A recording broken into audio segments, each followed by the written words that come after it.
Bonjour, bonsoir, bienvenue sur le plateau de Femmes, le magazine qui donne la parole aux femmes sur tous les sujets qui nous intéressent. Aujourd'hui, nous allons faire une plongée historique avec 12 femmes inspirantes. On va parler de l'agenda, on va parler de sororité, on va parler de recherche, de graphisme.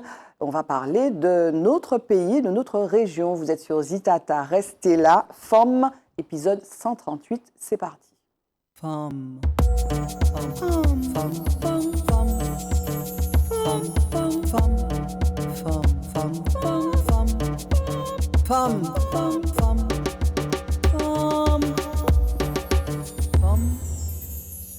Voilà, je suis un petit peu émue parce qu'elles sont nombreuses aujourd'hui, elles sont 3, donc un peu déstabilisées. Il y a Sylvie Mélien qu'on connaît. Sylvie, c'est quoi, la deuxième fois que tu viens? C'est la deuxième fois, oui. Épisode 138, je ne sais pas quand tu es venue, mais... les tout premiers, il y a longtemps, les tout premiers, voilà, oui. En 2021. Oui, je crois, Bon, oui. en tout cas, merci de nous faire l'amitié d'être là. Avec grand plaisir. Pour nous parler de ton nouveau bébé. Voilà, encore les deux. De tes nouveaux bébés. Les trois. Voilà, bon, en tout cas, on va commencer par le premier. On va commencer par le premier, qui est celui-là. Voilà.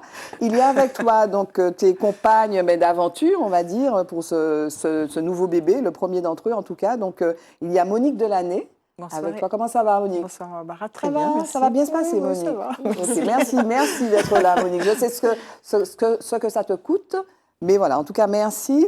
Et puis, tu vas nous raconter un petit peu cette aventure-là que tu as entreprise avec Sylvie et puis avec votre troisième comparse, Aurélie Rano. Comment ça va, Aurélie? Ça va. Ça va? Oui. Bon, merci en tout cas d'être là. Est-ce que vous pouvez vous présenter, mesdames? On commence par la dernière qui a parlé. Allez. Eh ben, je m'appelle Aurélie Rano, je suis graphiste, illustratrice et plasticienne.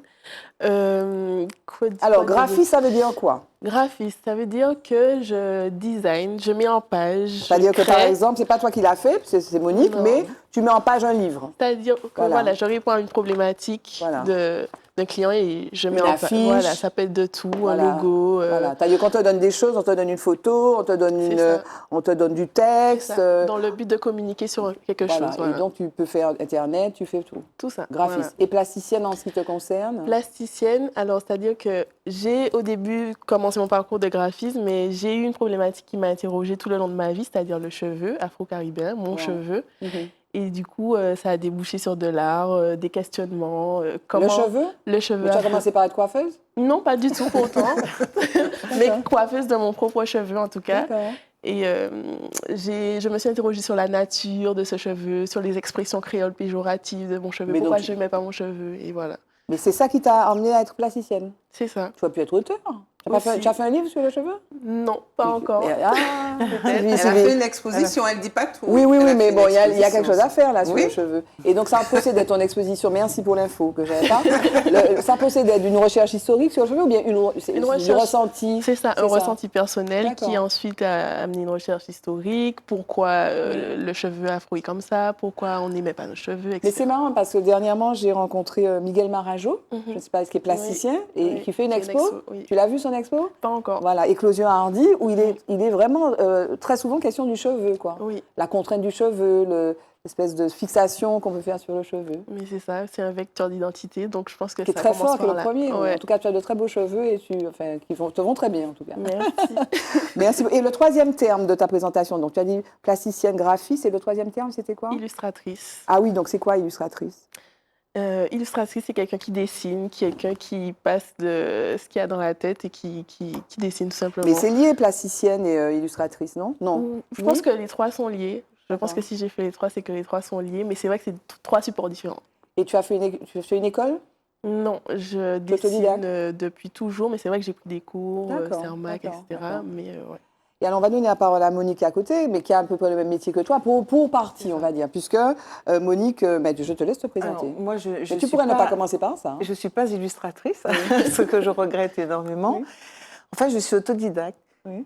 J'ai commencé en tant que secrétaire de direction. Wow. Et ensuite, quand je suis arrivée à la Martinique en 88, j'ai eu l'occasion de travailler au Centre régional de documentation pédagogique où j'ai fait de l'édition. CRDP. CRDP. Avec comment ça s'appelle Comment s'appelait la dame qui travaillait là, qui était extraordinaire, qui est partie, c'est pas Geneviève, ça va me revenir. Une dame qui s'occupait du CRDP, qui était très active, qui était vraiment... Ah non, tu dois confondre avec la Geneviève, ça me fait penser un peu à la directrice de l'IUFM de l'époque. Oui, non, mais il me semble que... Bon, bref. En tout cas, donc voilà, donc tu es arrivée au CRDP. Je suis arrivée au CRDP, j'ai travaillé dans l'édition, je me suis passionnée par tout ce qui était la mise en page.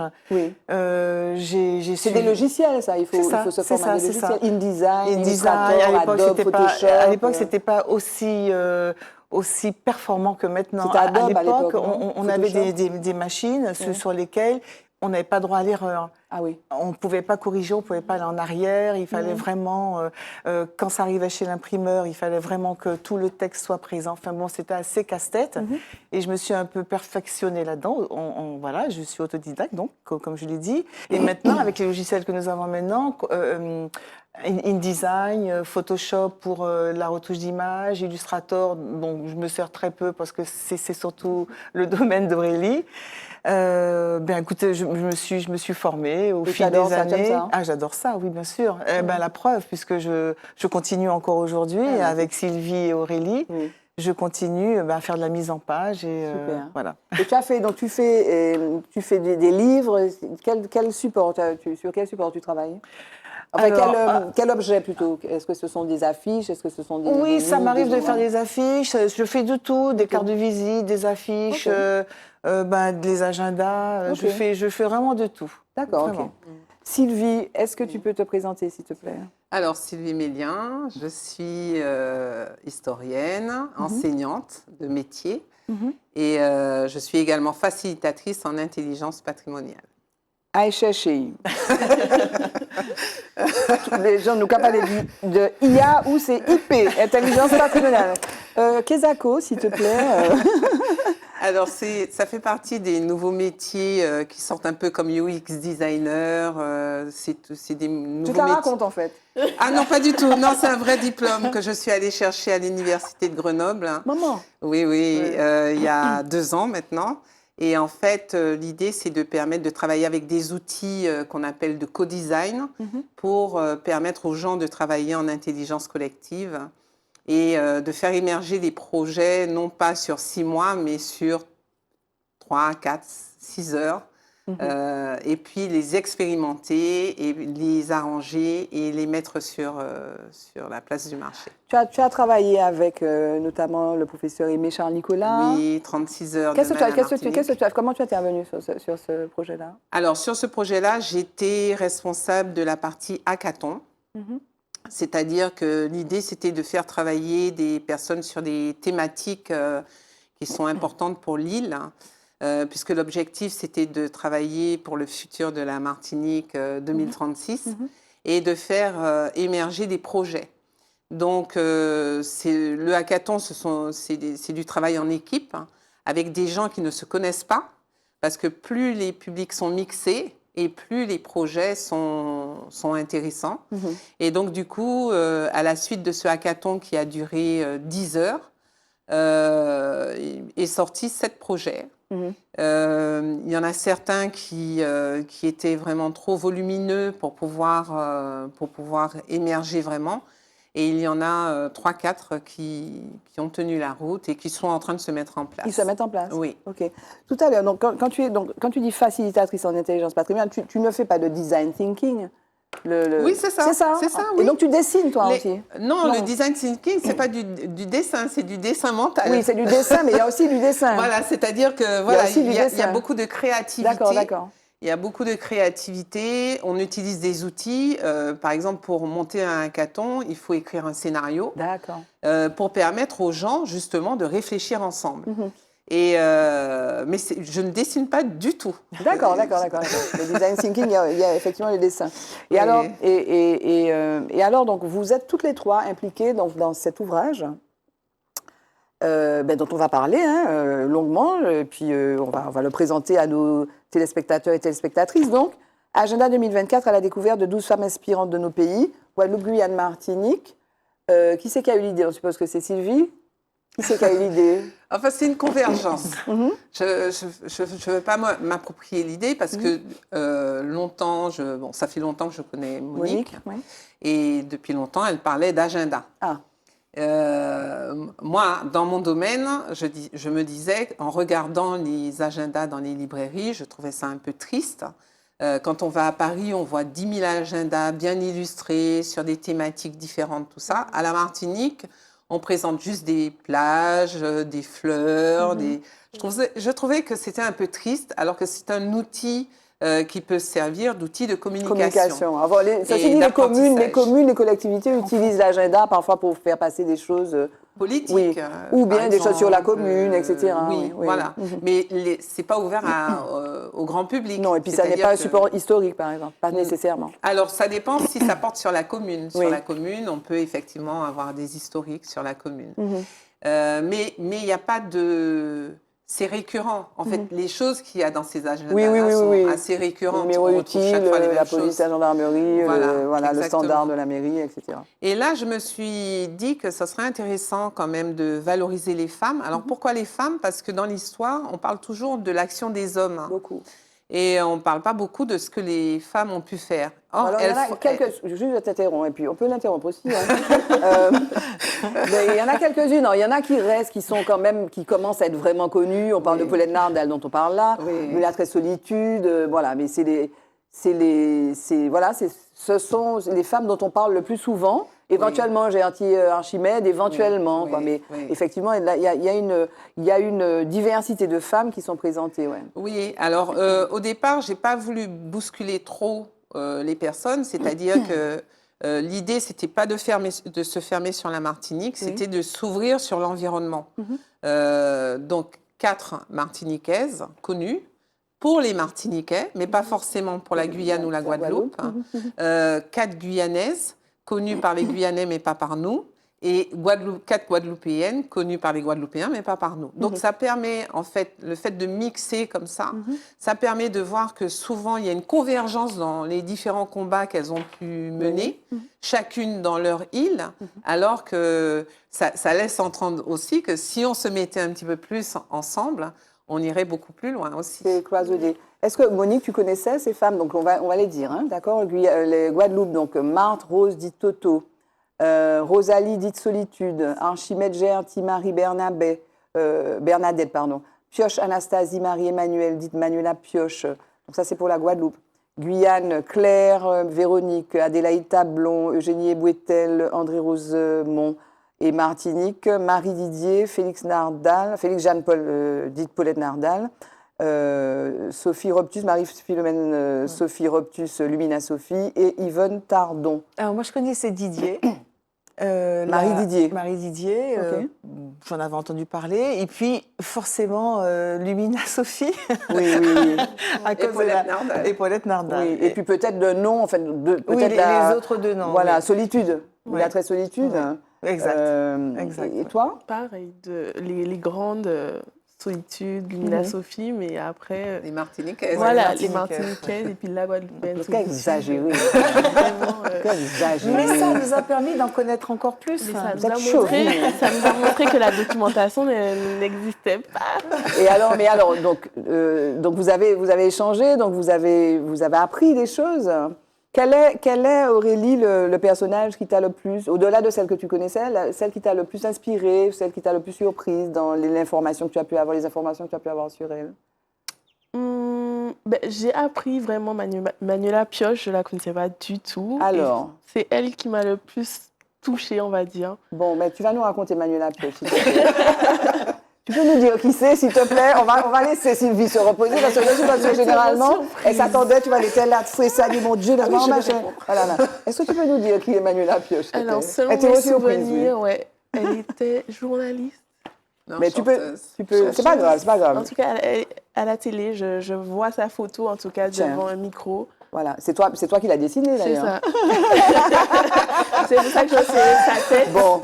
Sylvie, donc voilà, mais c'est pas grave parce que tu as eu beaucoup à faire, il fallait que tu décides. Donc, et puis c'est l'historienne. Donc tu peux nous dire qui est, s'il te plaît, Madame Pioche, Anastasie Pioche, c'est s'il te étonnant plaît. parce que je la connaissais pas non plus. Ah, tu vois. Je ne la connaissais pas non plus et c'est au hasard des recherches, je tombe sur elle parce que France Culture a fait une émission sur Manuela Pioche et je découvre... C'est Manuela Pioche, Anastasie. On Oui. l'appelle pas Anastasie en fait, c'est Manuela. Oui, Ouais, oui. ok. Ah, c'était plus simple, je pense. Hein. Oui, oui. Et tu as écouté en fait, cette émission? J'ai écouté l'émission et j'étais très surprise parce que elle est morte jeune.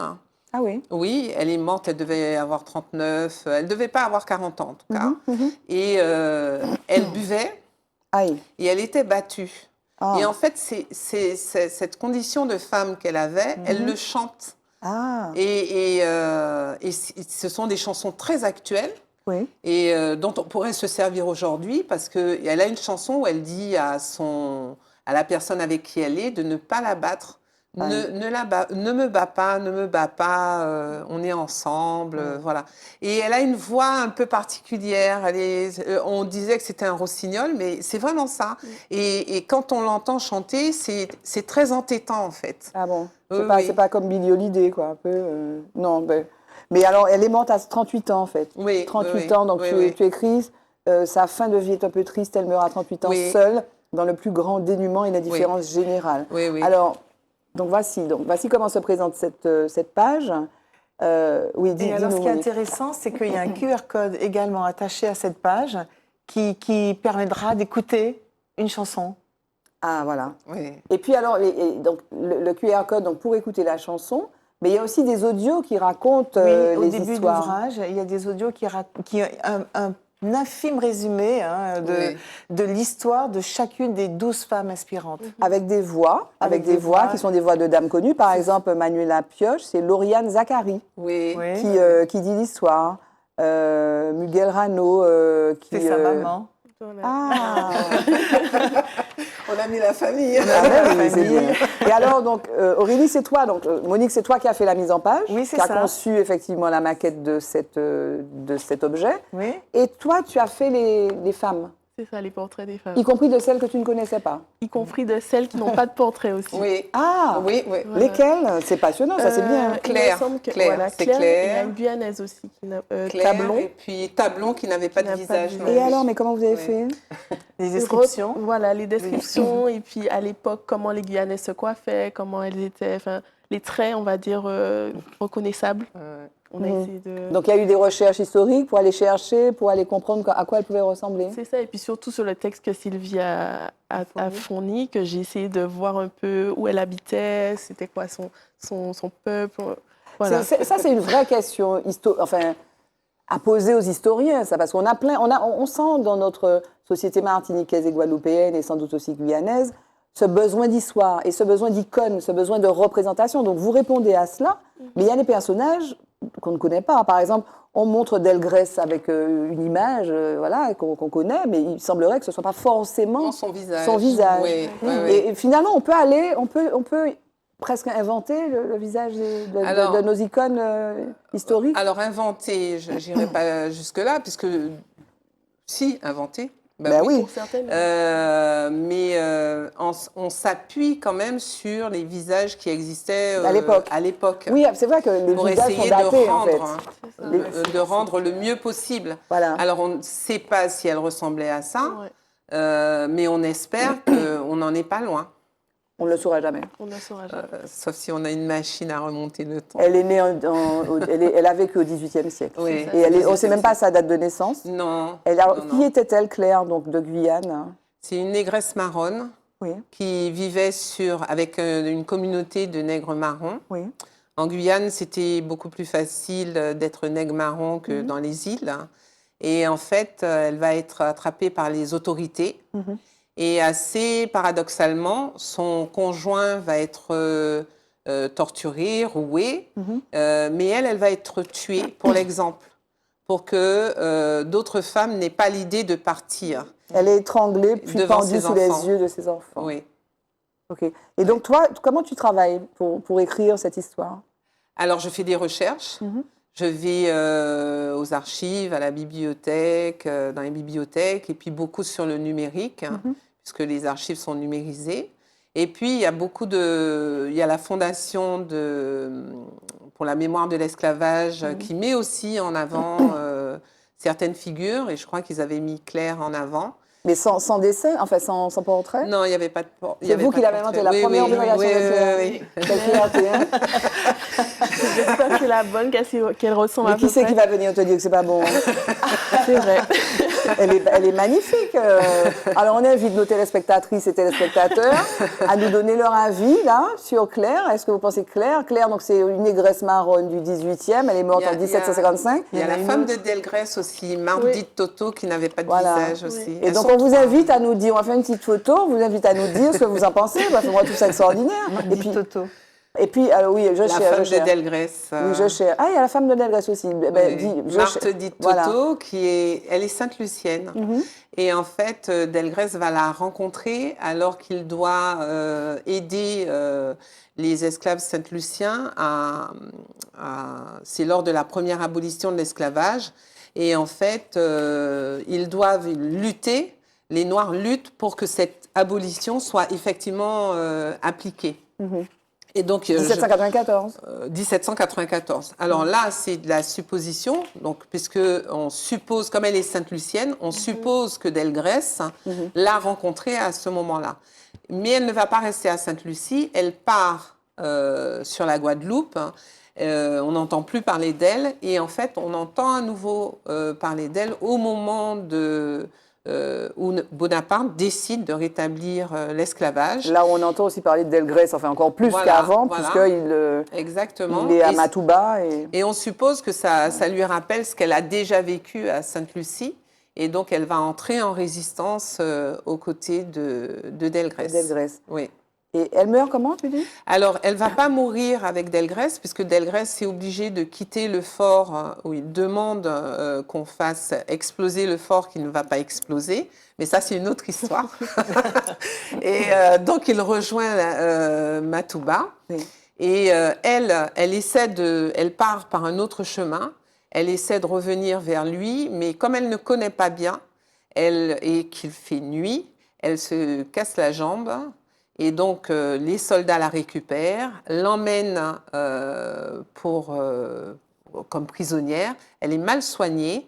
Et donc, c'est sur une civière qu'elle va assister au simulacre de procès que les militaires vont faire. Et elle est pendue le 2 octobre 1802. Oui, et elle va être pendue. Voilà. Et Delgrès, en fait, donc il y a le cri de l'innocence au Bonde. Enfin, je ne me rappelle plus le titre précis de cette déclaration de Delgrès du 10 mai 1802. Et lui, il se fait sauter. Il fait sauter le fort de Matouba aussi le 28 mai 1800. Il se fait sauter avec les soldats qui sont avec lui. Parce qu'il résiste, en fait, au rétablissement de l'esclavage. En espérant que sa cause sera entendue. Bon, elle ne l'a pas été. On connaît la suite de l'histoire. L'esclavage va être rétabli. Mais fort heureusement, sa mémoire est restée.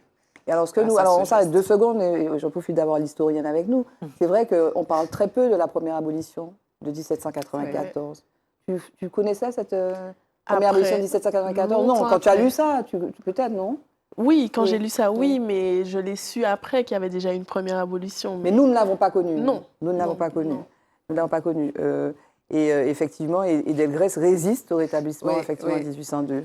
Et bien donc, revenons à finalement... Est-ce que vous discutez, vous, alors, certes, les plasticiennes, mais les graphistes, là, est-ce que vous discutez? Est-ce que tu leur as demandé au fait, qu'est-ce que vous en pensez? Est-ce que c'est... Bien sûr. Comment ça s'est fait? Bien évidemment, parce qu'en fait, il faut bien intégrer ces illustrations au design de l'ouvrage. Oui. Donc, on a fait 2-3 essais, on s'est vu à distance, j'avoue, quelquefois, parce que... Et puis, on arrive à intégrer les illustrations d'Aurélie dans l'ouvrage, avec les couleurs. Oui, mais pour le choix, là encore, parce que là, pour le coup, Marthe Rosy Toto, elle a des traits très, très, très particuliers. Elle a une bouche très pulpeuse, on va dire. Elle a des sourcils, presque les sourcils d'aujourd'hui, super bien dessinés. Et puis elle a de grands yeux, et puis elle a cette coiffe, et puis elle a des boucles d'oreilles. Comment tu t'es inspirée pour ça? Alors, pour Marthe Rose, j'avais trouvé une iconographie qui avait déjà été réalisée sur elle. Et puis, je me suis vraiment inspirée beaucoup de cette iconographie. D'accord. Et puis, j'ai composé autour. Et alors, parce que ces portraits sont bicolores, enfin, ou tricolores, comme on dit. Oui, il n'y a pas beaucoup de couleurs, Non, en fait. c'est C'est du ça, noir, du non. blanc, et puis il y a du sépia. C'est ça. Le choix, pourquoi ce choix-là? En fait, moi, je me suis inspirée des illustrations d'Aurélie pour pouvoir faire la mise en page. D'accord. Et toi, Donc, tu as dessiné des essentiellement couleurs comme ça? trop vives, ça n'aurait pas été avec le style des illustrations, en fait. D'accord, Voilà, mais- c'est pour ça que c'est un peu Mais c'est vrai sépia. que moi, de base, j'ai dessiné en noir et blanc. C'est quoi la technique? Alors, j'ai dessiné avec un brush aquarelle donc pour rendre quelque chose comme un lavis, en fait. Ok. Mais je dessine en numérique. Ok. Saki là-bas, de l'opakachaye. Il y a aussi des On a proverbes. mis des proverbes, on a Bon. mis des proverbes pour chaque mois, des 3 territoires, des 3 pays. Ok.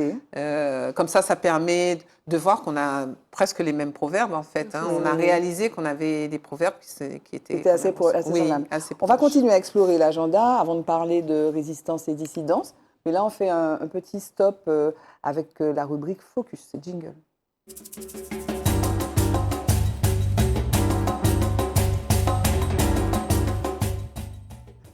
Voilà, retour sur le plateau. On va parler de toute autre chose.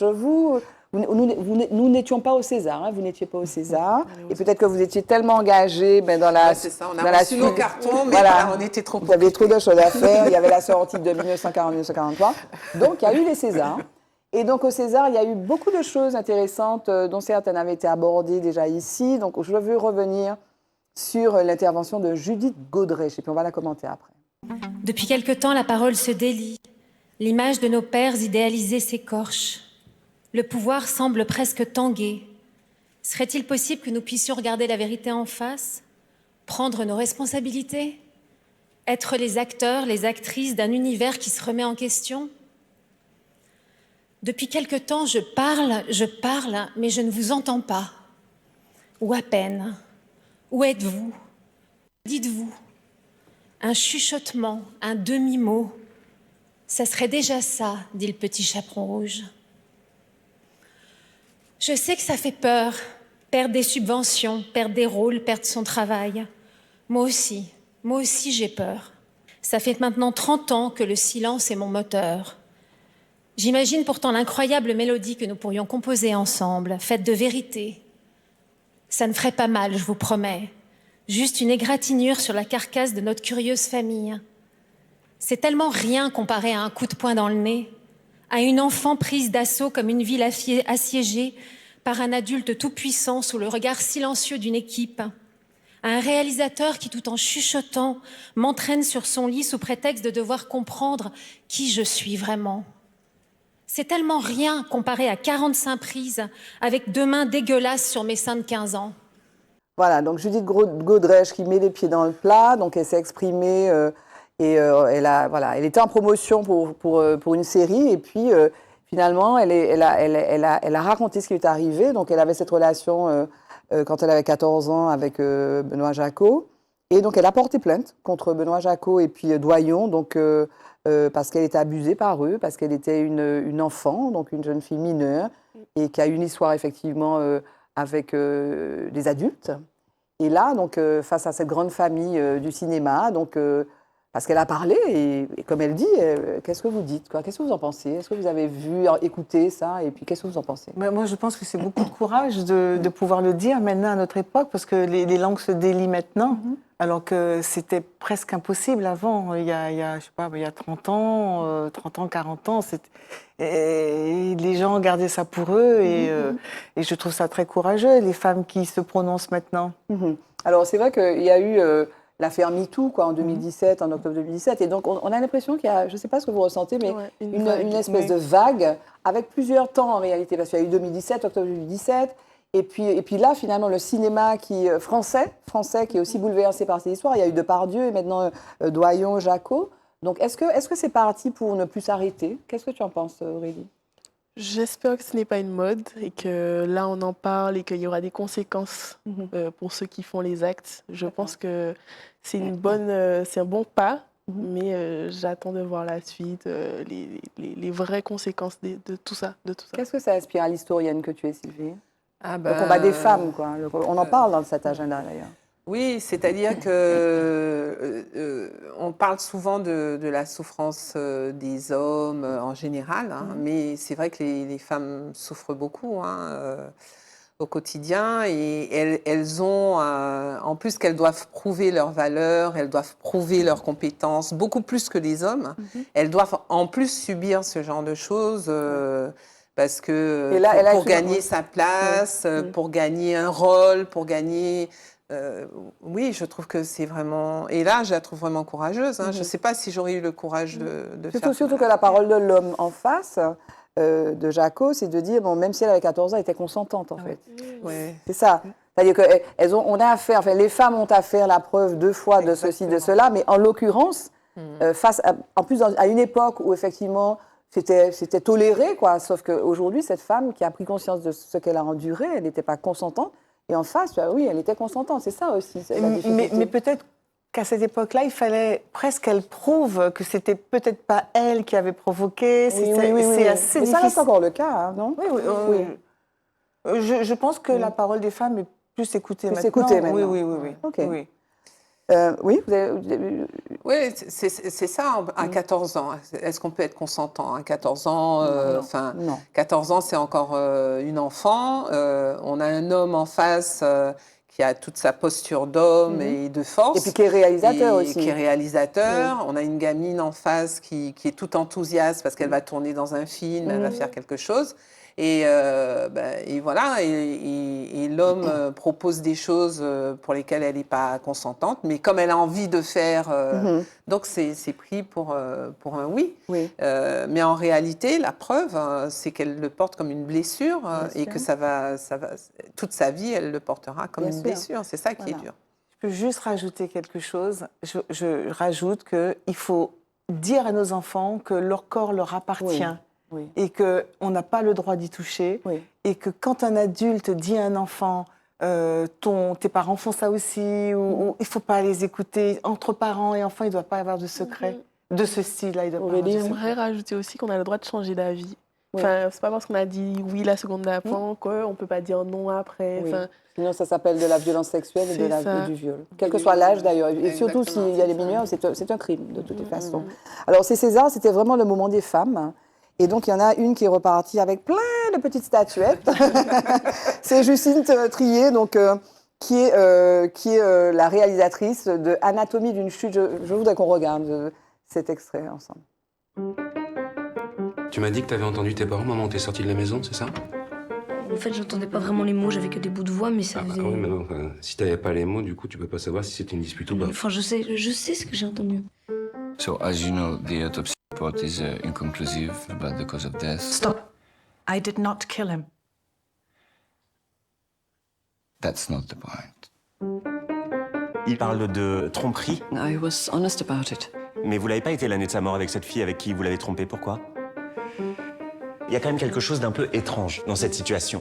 Vous admettez qu'il était jaloux? No, I don't know. No. Allez, écoutez-vous, on a l'impression que vous l'avez trompé continuellement.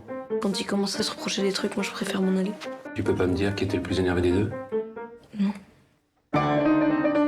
Est-ce que vous pouvez nous dire à quoi il fait référence quand il parle du pillage de son œuvre? That's not true. Vous aviez déjà frappé votre mari?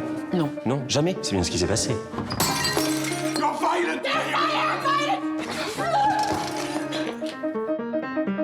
T'as pas pu les entendre s'ils parlaient calmement.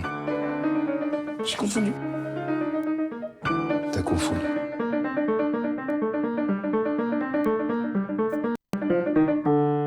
I'm innocent, you know that, right?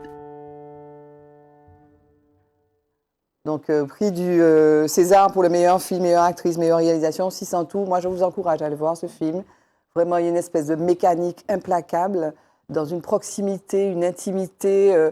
Donc, c'est l'histoire d'une femme et c'est l'histoire d'un couple, c'est l'histoire d'une famille avec un rôle aussi de cet enfant. Et, mais vraiment, la façon de regarder les personnages, donc c'est pas qu'un huis clos parce qu'il y a un procès, quelque chose qui se passe, mais il Et c'est vraiment très, comment dire, voilà, c'est mécanique, quoi. Quelque chose qui ne lâche jamais le téléspectateur, la téléspectatrice. Donc je vous invite à voir ce film. Et puis donc, je trouve intéressant le titre, hein. Parce que quand on entend Anatomie d'une chute, on peut s'imaginer que c'est quelqu'un qui a une carrière et qui fait une chute. Oui. Enfin, sa carrière se finit. Mais là, en fait, il y a quelqu'un qui tombe et en même temps, c'est la chute de la famille, c'est la chute de la femme, c'est la chute du monsieur, pour le coup. Il y a ce jeu de mots autour de chute que je trouve vraiment intéressant. Donc on va peut-être aussi avoir à reparler d'elle, puisqu'elle est aussi nommée au César, de quoi dans la catégorie des Oscars, pardon, catégorie du meilleur film, et là, elle est la seule femme. Voilà. Et puis enfin, je voulais vous remontrer un autre extrait, cette fois, toujours César, donc César du meilleur documentaire. On avait déjà parlé de ce documentaire sur le plateau de Femmes. Regardez. اللي فهمته من الفيلم اللي مش يكون دوري كما دور روس في فيلم تيتانيك. هي مش تحكي في حكاية فاتت، فما ممثلين آخرين اللي هم مش يمثلوا الواقع اللي متاع القصة هذيك. معناتها أني روز.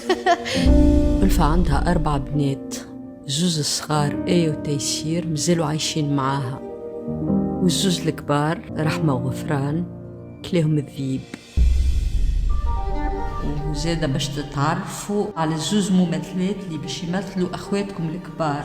اما فما ممثله باش تعوضك وقت اللي انت شي حوايج صعبه عليك تنجمش تعملهم. هذا هو الجانب الخايب في الفيلم، نبداو نبرشوا في الجروح نتاعنا.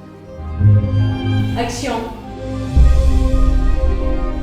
اي اما مازلت ترى اللي اي حاجه عندها علاقه ببدنهم بدني ملكي ما ملكش من جاتك القوه هذه كلك منين طلعتي بيه الكلام هذا؟ او كان نلقى وقت نشدها نبرك عليها كيف من هكا والله قاعده نعبر يعني نحكي في الفيلم مش نحكي في الدار.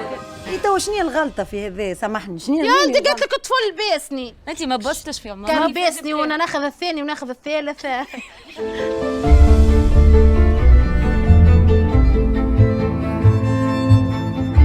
خاطر كيف ما قالت لك نفس اللي تمارس عليها هي في حياتها عملته فينا احنا الكل. اختك وين؟ ما نعرفش. بقول لها برشا حاجات اي.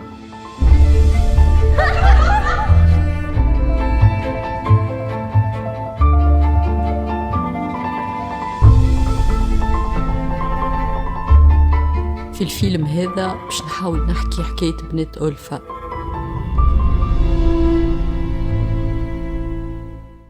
Aussi, voilà, un autre film magnifique. Monique est tout émue, j'ai l'impression. Il est sublime, donc ce documentaire, allez le voir si vous pouvez, regardez-le. Donc là, donc, une récompense encore après Cannes. Donc Cannes aussi pour Anatomie d'une chute. Et là, il avait eu aussi un prix, il me semble, ce film documentaire, donc Les filles d'Olpha. Donc reconnu donc, pour les Césars. Bravo, bravo. Allez-y, mesdames. Jingle, mot de femme.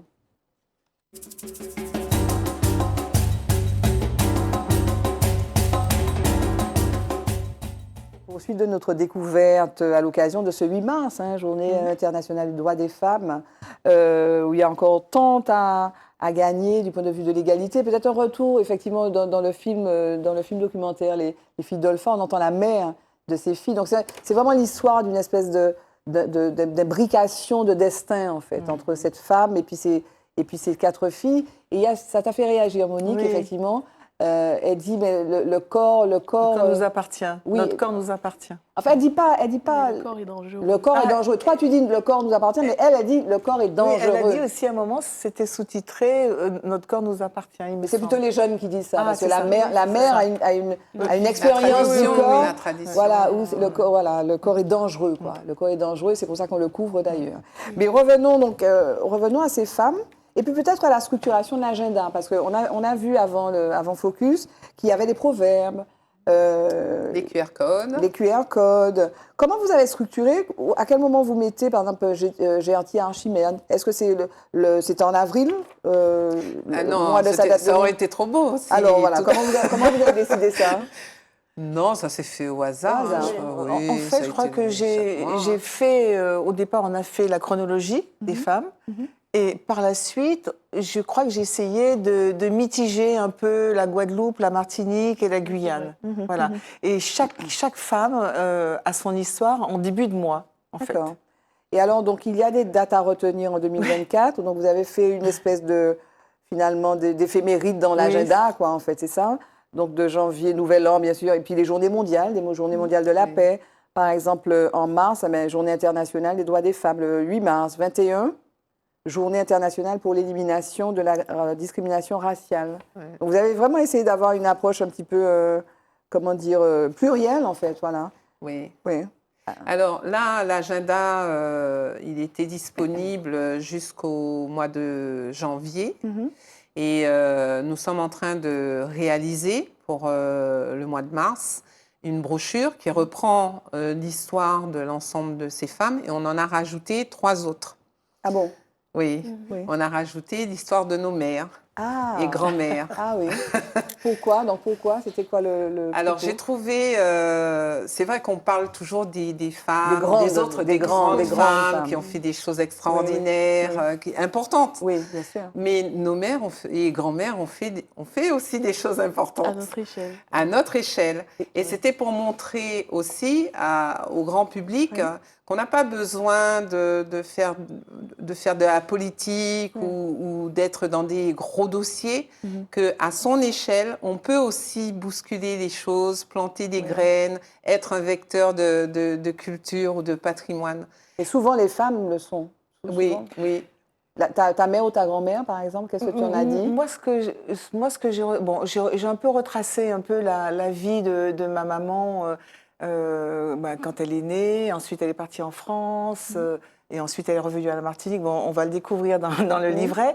Mais moi, ce que je voudrais qu'on retienne avec ces femmes-là et nos 3 histoires, c'est surtout que, en général, dans les familles, j'ai l'impression que les gens ne sont même pas au courant de l'histoire de leurs propres parents, leur père, leur mère. Attention au micro, oui. Et encore moins de leurs grands-parents. Donc, si ça pouvait donner idée aux gens qui vont lire ce livret, de se livrer à leurs enfants ou aux enfants de poser des questions à leurs parents, ce serait génial. C'est étonnant, non? C'est étonnant qu'on ne garde pas de traces de toi, Aurélie, avant finalement de dire que vous rajoutiez cette partie-là, tu connaissais l'histoire de ta mère, de ma grand-mère, de ta grand-mère? Non, pas totalement. Oui. J'avais que l'image de ma mamie qui s'occupait de moi, etc., mais pas son parcours complet, par quoi elle est passée, ce qu'elle a traversé. Qui c'est qui t'a dit ça, alors? Ma mère. Heureusement qu'il Mais elle connaissait, du coup, elle connaissait. Elle connaît des brides aussi, mais on a dû vraiment essayer de reconstituer son parcours à travers les gens qui restent, ses sœurs, etc. Et c'est un super bel exercice, en fait. C'est extraordinaire. C'est extraordinaire. En fait, nous sommes 6 enfants, et j'ai fait lire à mes sœurs et à mon frère. Et en fait, j'ai l'impression qu'on n'a pas du tout on n'a pas le même vécu, on n'a pas la même histoire, parce que je raconte des trucs. Mes sœurs me disent, mais je m'en souviens pas. En fait, à quel moment les histoires de famille sont vraiment racontées? Moi, je sais que ma mère, quand j'étais gamine, elle me racontait son enfance, sa jeunesse, mais je n'ai pas, comme vous, je n'ai pas la vision globale de la famille. Ou sauf par grande période, À un moment, ils étaient là, après, ils étaient là. Alors même qu'il y a des réunions de famille, en fait. Oui. Et à quel moment ça doit se faire? Quel serait votre conseil? En fait, on est quand même, ces femmes, ces mères, ces grand-mères, ce sont des femmes avec qui on est en intimité. Bien sûr. Et pas celles dont on raconte l'histoire. On cherche l'histoire. Et pour la mienne, j'ai été malheureuse de me rendre compte qu'effectivement, sur la totalité de son histoire, je connaissais son histoire des bribes, mais en fait, j'ai jamais réellement réalisé ce qu'elle voulait, ce qu'elle aurait voulu être. Est-ce qu'elle a apprécié la vie qu'elle a eue? Est-ce qu'elle voulait pas faire autre chose? Quels étaient ses rêves? Quels étaient ses... Voilà. Et alors, on connaît, parce qu'elle dit, oui, quand j'étais petite, j'ai fait ça, j'ai fait ça, j'ai fait ça, mais en réalité... Est-ce que tu étais heureuse? Et ça m'a rendue malheureuse de ne pas le savoir, de savoir qu'elle était déjà partie, mais de ne pas savoir si elle avait aimé la vie qu'elle avait eue, si elle avait posé les bonnes questions au bon moment. Et c'est très dur en fait. On réalise que la personne, elle est là avec nous, mais on la connaît pas vraiment en fait. Oui, mais alors ça, ce que tu dis, elle aurait pas pu. Si elle avait été malheureuse, elle te l'aurait pas dit. elle n'aurait pas forcément, t'aurait pas forcément dit, tu vois, mais encore aurait-il fallu qu'il y ait ces moments d'échange, effectivement, où tu puisses chercher, comme tu dis, poser les bonnes questions. La mienne, elle a quand même dit, elle avait déjà un certain âge, elle a dit, j'aurais quand même bien aimé, en nous voyant faire, en voyant ses filles travailler, elle disait qu'elle aurait bien aimé travailler, finalement. Ah, elle n'avait pas travaillé. Elle n'a pas travaillé, elle a travaillé très jeune, après elle s'est occupée de ses enfants, etc. Et elle disait que le fait de travailler à la maison, finalement, c'était du 24 heures sur 24. Alors que travailler, il y a un horaire fixe, on a son argent, on peut être coquette, on peut acheter ses affaires, on rencontre des gens. Voilà, c'est ça. C'est génial, ça. Oui. Mais j'espère que ça va donner des idées. On espère. Et alors, donc, il sort quand, là, ce livret? Alors, on espère au mois de mars. Enfin, on fait tout pour qu'il sorte au mois de mars. On essaiera aussi de le rendre beaucoup plus disponible que l'agenda, parce que l'agenda, on n'en avait pas sorti beaucoup. On en a sorti 150. Et vous le faites aussi en format papier, le livret? On le fait en format... Le livret, c'est en format papier. Ok, d'accord. Pour que les gens puissent mieux découvrir Et on les trouve où? On va les trouver où? Alors, il faudra prendre contact avec nous à travers les réseaux sociaux. C'est quoi l'adresse? C'est quoi? C'est Agenda 2024, ce sera ça? Non, c'est l'association Patriculture. Ah voilà, c'est l'association Patriculture. Oui, c'est l'association Patriculture qui propose ces choses-là. Oui, voilà, qui porte le projet. D'accord. Mais on va communiquer à travers les réseaux. On va essayer d'être présente. On l'était pour l'agenda, parce que ça a été, c'est parti très vite. En moins d'un mois, il n'y avait plus d'agenda. Tant mieux. Et puis il y a la suite, il y a 2024, après 2024, 2025, on est en train d'y travailler. On sent que ça vous engage, vous êtes content, ça vous rend heureuse. Et alors, donc, il nous reste peu de temps. Je voulais qu'on évoque alors là, c'était le premier bébé, donc le deuxième, c'était le livret. J'ai compris parce que quand tu m'as dit ça. Et puis là, c'est le troisième qui est un peu plus lourd. Ah, c'est lourd. Ah, c'est lourd. L'histoire est lourde. Voilà, l'histoire est lourde. Et là, donc, on a parlé des femmes inspirantes. Là, c'est des femmes, mais aussi beaucoup d'hommes. Alors, beaucoup d'hommes. Il y a quelques femmes. J'espère que l'histoire de la dissidence, donc, on dit le titre, excuse-moi, 1940-1943, résistance et dissidence aux Antilles et en Guyane. Donc, mémoire de guerre, mémoire de vie. Donc, il y a tes contributions. Il y a des contributions d'Éliane Sampère comme professeur d'histoire et géographie pour la Guadeloupe. Oui. Et toi, tu as écrit Martinique, Guyane. Oui. Et puis, il y a les photographies de Sylvain Demange. Oui. Et cet ouvrage est parti d'une exposition qu'on avait réalisée sur les grilles de la préfecture, que j'avais réalisée avec Sylvain Demange. Et lui, il a continué à faire des photos en Guadeloupe. Et je le tannais depuis un moment en lui disant qu'une exposition, c'est bien, mais ça disparaît. Et que ça serait bien d'en faire un ouvrage. Donc, on a contacté l'éditeur Orphi, qui a été emballé par l'idée. Et je leur ai imposé une infographiste. Qui est la dame qui est là, Monique. Parce qu'ils sont des infographistes, mais moi, je ne voulais pas travailler avec des infographistes. C'est bien d'avoir son réseau, des pistonnés. J'avoue. Parce que je connais son travail, je sais qu'elle met le... Et puis, elle arrive à traduire les choses. Quand on travaille avec un infographiste qu'on ne connaît pas, la chose est mécanique. Alors que là, avec Monique, je sais que... C'est une relation d'intimité. Voilà, c'est ton bébé quand même, donc il faut que ce soit mis entre de bonnes mains. Voilà, dans les dernières pages, il y a toutes de belles photos des dissidents. Oui. À la fin. Oui. Il y a, voilà. Oui. Il y a plein de photos des dissidents. Là aussi, il y a des portraits. Il y a aussi, alors il y a Jeanne Cataillé, justement, qui est partie il n'y a pas longtemps. Et elle n'aura pas eu le temps de voir l'ouvrage, malheureusement. On vous le montre quand même. On vous montre une petite image. Très beau. Très beau travail. Dissident, tu connaissais, je m'adresse à toi, tu es la plus jeune d'entre nous. Dissident? Oui, je connaissais. Ouais, mais je ne savais pas qu'il en restait en vie en Martinique. Il y en a encore? Non, je ne crois pas. Non, les derniers sont partis. On a connu un. En deux mots, Sylvie, pour ceux qui ne savent pas, parce qu'il y a encore des gens qui ne savent pas, c'est quoi la dissidence? La dissidence, en fait, en Martinique, au temps de l'amiral Robert, pour la Martinique. Pendant la Deuxième Guerre. Pendant la Seconde Guerre mondiale, des jeunes décident qu'ils ne sont pas d'accord avec la situation qu'on leur impose. Et ils décident, alors des jeunes très jeunes, 16, 17, 18 ans, ils décident soit en partenariat avec un pêcheur, soit en prenant un bateau, de partir vers un gommier, de partir vers Sainte-Lucie et la Dominique qui sont anglaises et qui sont dans le conflit, et de rejoindre dans ces deux îles des personnes qui vont les aider à rejoindre la France libre. Donc ils font une escale aux États-Unis, au Fort Dix, et du Fort Dix, ils rejoignent l'Afrique du Nord d'abord et ensuite l'Europe, pour pouvoir combattre. Excuse-moi, Vas-y, Sylvie, oui, parce que je vois, il y a des photos comme ça. Il y a une autre photo que tu vas trouver avant, je crois. Oui. Et c'est très significatif parce qu'en fait, il y a un monsieur qui est au milieu. C'est mon beau-père qui est parti en dissidence de la Guadeloupe.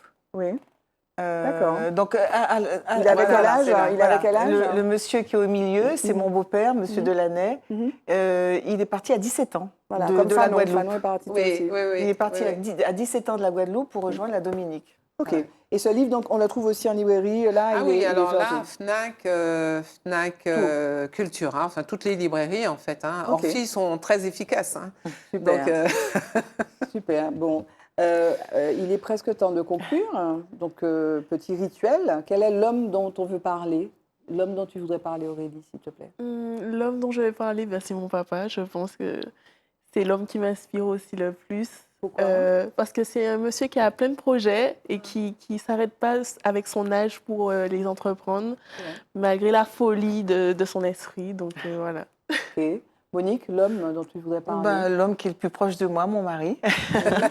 Mon mari qui m'inspire tous les jours, à qui je montre tous mes petites expériences graphiques.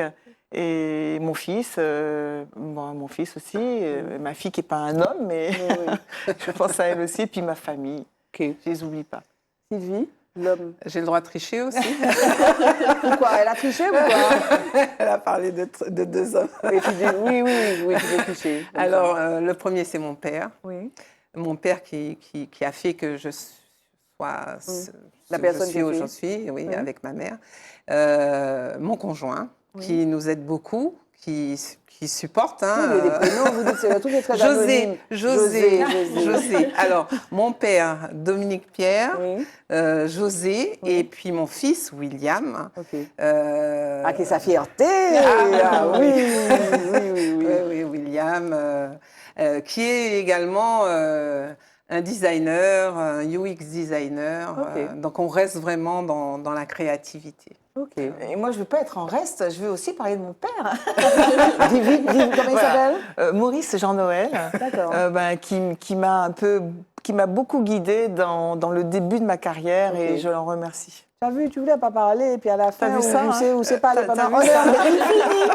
mot de la forme, c'est le mot de la forme maintenant.